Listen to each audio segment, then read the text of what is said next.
Okay guys, a 2022 Hyundai Palisade. I'm going to show you how to get to the cabin air filter and remove it and replace it.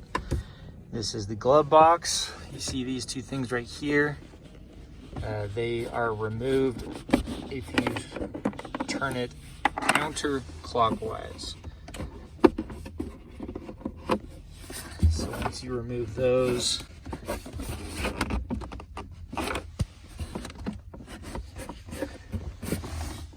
you can get back here to the cabin air filter. You may want to just remove this whole thing, which I'm not really sure how to do,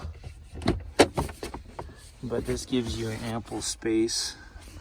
So looking back here, you're gonna push these two pieces in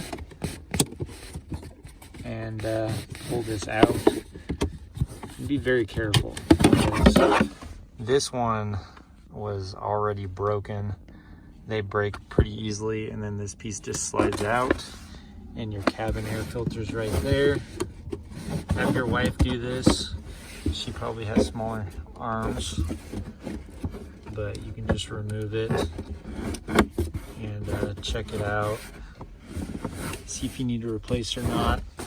The dealer will charge you probably like 80 bucks to do this. You can buy one on eBay or Amazon for $15, and I'll link one in the description, and change it out yourself in about 2 minutes.